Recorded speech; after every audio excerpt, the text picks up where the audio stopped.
What's going on, people? I am Swaver, and this is the Opinionated Factsmgr Group podcast. I'm joined by Journey to be Great. On this podcast, our mission is to build better relationships within our community through using the power of conversation. And we have a great episode for you guys today. We're going to be talking about having multiple baby mothers. Our primary guest will be MJ, followed by our secondary guest, Les. How are y'all doing today? Doing pretty good. Hey, y'all. All right, we're going to start out with just MJ. What made you want to come on and talk about this? Basically, I just wanted to, shed some light on what I deal with on a regular basis. Tell some younger people, my mistakes, try to guide them in the right way. Okay, that's what's up. So we'll just jump right into it, man. How many baby mothers do you have? Well, I have 2 right now, 1 on the way. Okay, so MJ don't like to pull out. Okay, we got that established. he in it to win it, baby. Every drop. So let's just go straight into it, man. So the first baby mom, how did this come about? What was that like? Well, basically, the first relationship, we were together probably like 5-6 years. We met back in high school, basically. Okay. So how'd y'all go from being high school sweethearts to being parents? I mean, obviously, I do know y'all was getting it in, but I'm saying, what happened? It kind of just happened, like we were staying together, we had our own crib and everything, we were married and all that type stuff. Oh, so y'all were married in high school? No, well, we were married we were together in high school. We got married a little bit after high school. Okay. And that did you have the baby prior to or after getting married? This was before. Okay. So was that something that motivated you to go ahead and get married, or are you just like, nah, I'm gonna get married anyway? Like, well, we talked about it. We were together 5 years, so it was like we were staying together. We were basically already married. I got you. I see what you said. Like kind of like common law. That's what you're saying, like common law? Yeah. Something kind of like that. Okay, so what happened with that? Why didn't it take off, or what happened to end that? I feel like our parents played a big part in it because we were in a interracial relationship, and her parents were racist, and they didn't too much care for me. Okay. Oh, wow, that's a whole nother subject right there. How did you discover that? Like, what happened to let you know? Oh yeah, these people are racist. Well, she told me, but my big thing is I don't care what your parents think because they're not the one in this relationship. It's me and you. Right. So, whatever your parents think, it really didn't matter to me. But at the same time, that's her family. Right. And they're going to have a major influence on her. So you think that was basically the final straw. Like once you start getting some of this racial energy and stuff like that, it was just too much for you guys to handle. So you just walked away. How did it happen? Did y'all break up on good terms, or was it just like, was it negative? Like, how did you end it?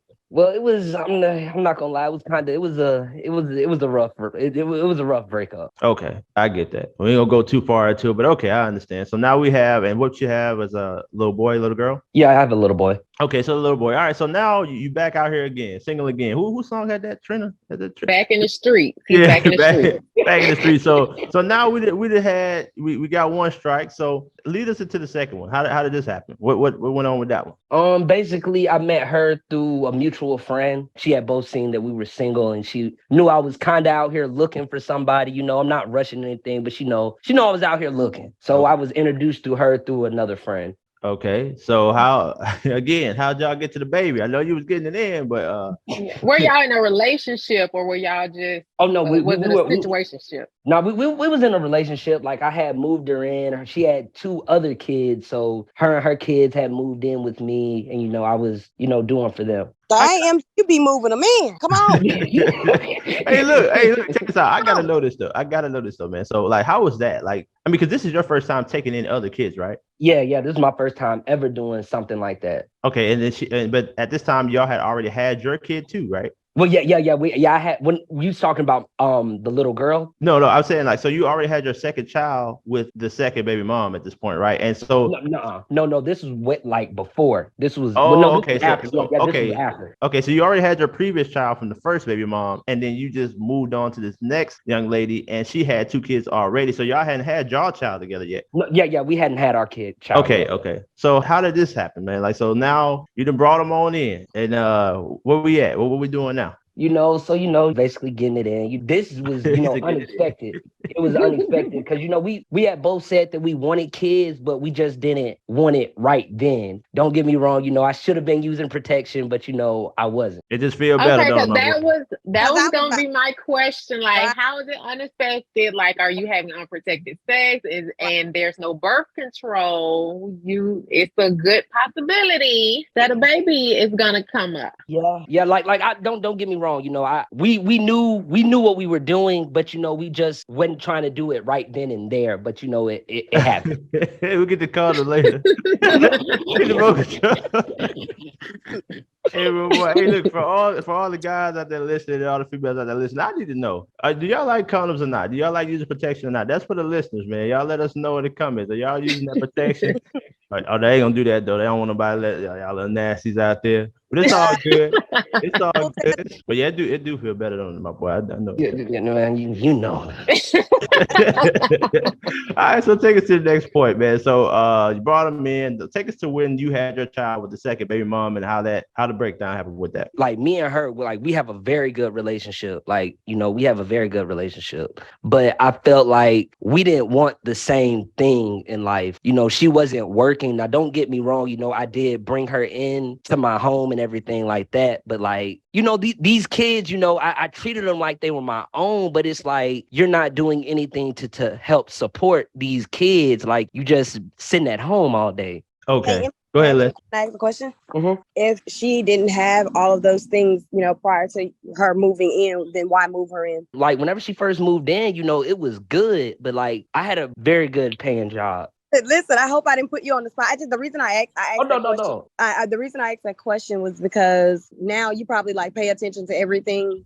If she didn't have a job or it wasn't in your plan, to take care of the whole family, all on your own. I wanted to like what changed as to, what would make you think, oh, now she need to get a job if y'all didn't establish all that prior to this. No, all this was already established before. Like, she was working and everything, like, but I felt like her drive fell off once she seen how much money I was really making. Oh, okay. Oh, you let her know. So she hit you with the fallback when she saw you bring the cash. Okay. Yeah. She kind of fell back a little bit, and I tried sitting her down, talking to her about it, but it was just nothing was ever moving. Like, she just it was just wasn't moving. So how did this come to an end? So now you didn't discover what she got going on. You ain't liking it too much. So how'd you move on from that? Basically, she just chose to leave. Gotcha. That's crazy though. She ain't had nowhere to go. Where was she going?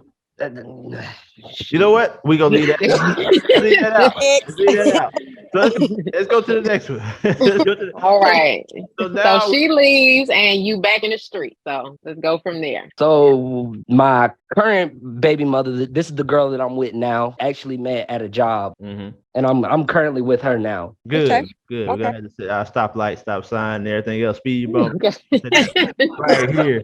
So you get it in, man. Everywhere you go, you get it in. Each stop. So now you got one in the oven. How are you feeling about that right now? I mean, after everything that you've been through, here we are again. We got one in the oven. What are you thinking? Right now, I actually want a family. That's something that I want. I don't want to keep going out here having all these kids. Like I said, this is the last one. This is the end of the road right here, So trying to get myself together to be right for my kid, you know what I mean? When you say this is the end of the road, are you going to get a vasectomy after this? I'm not going to say I'm going to get a vasectomy, but, I'm definitely going to be more cautious. Birth control, condoms. We're going to take what we need to do so it doesn't happen again. I got you. That's crazy. You had strike number 3, my boy.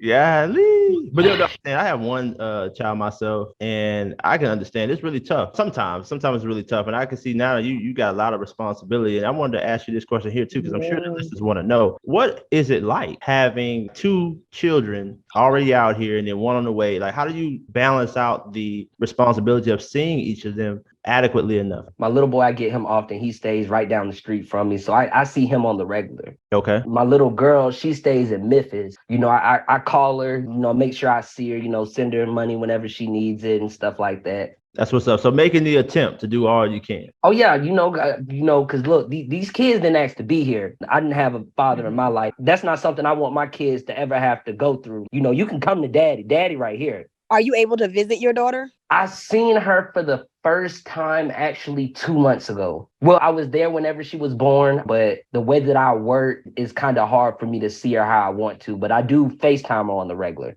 Okay. So I'm assuming it was the mom's choice to move to another state. So does that affect you knowing like your daughter's so far away? It does, because it's like I see my son on the regular, you know what I mean? And he loved me, you know what I mean? It's different with her being a little girl too. She needs that father figure in her life, you know. Most definitely. Right. I know a lot of people want to hear about this too, especially the men financially. What is it like having two children already out here and one on the way? Like, how has it affected you up to this point, trying to take care of the different responsibilities? It's definitely a challenge, you know, because they're not cheap. But at the same time, we chose to do what we do. Those are the consequences, you know, and they didn't ask to be here. So I got to man up and I got to provide for them. Okay, cool. So we touched on a few things. I think this is good. No doubling back, right? We ain't gonna go back and test the waters out. Oh, no, no, sir. So have you experienced any of the drama that some people speak about, especially when you're dealing with 3 different women that you have these bonds with? More so with my first one. Now like I said, me and my second baby mother, we're very like I could call her right now. We'll sit down and talk just like nothing ever happened. You know what I mean? But my first one, that's drama. Till this day, is there still drama, or are you just referring to like in the past? Oh no, it's still drama to this day. Do you think that it's drama because emotions are still there? I feel like that has some part of it. Okay. Yeah, we got to be careful with that one because you still love her. How you still? Because you know it gets serious around here, so we're gonna be careful with that. You know, like I'm not gonna. You know, the love is always there. I don't hate her. I wish her and her family the best, but you know, I don't want to see nothing bad happen to her. But in love, no. But I care for her. You know what I mean? Like I don't want to see nothing bad happen to her. I understand that because I mean, you ask me, mine would be nope. I ain't love him. I had a kid. I mean, that's the reality of the situation, like you just said. No, I didn't love him. I wasn't in love with him. I just was out being grown, as the people would say, and doing what I wanted to do, and wasn't giving an account that hey, in being grown and doing what you want to do, a life gonna be created, and that's what happened. Just because I'm not in love with you, don't mean that I don't love what I've been given, and it's my responsibility to take care of my baby girl. Like he said, the kids don't ask to be brought here, but you have to do your part, play your role. Either way, just be there in that kid's life. Be what they need. You're her father, be here for her. I agree with that 100%. And I think we're going to go ahead and close out this episode by just asking our primary guest, MJ, what are 1 or 2 things, maybe 3 if you got it, that you would tell someone, what if they already have children or anything like that? Like, what would you give advice to another young man that maybe have been in your situation? You know, the biggest thing I would have to say, if you know you're not ready, put a condom on. Like, do something to prevent that. You know what I mean? And, you know, don't be no deadbeat out here, man. Because, you know, these kids didn't ask to be here, man. You know, step up and be a father, man. That's what we missing in our community, you know, our fathers. You know what I mean? Like, I feel like that's part of the problem, you know, those fathers missing. All right, y'all. Y'all heard it first here, man. Straight out the community, bro. This is what we do. I want to thank everybody that's listening for tuning in today. I am Swaver, joined by Journey to Be Great and our very special guest. This is the Opinionated Facts Music Group podcast. And until next time, peace.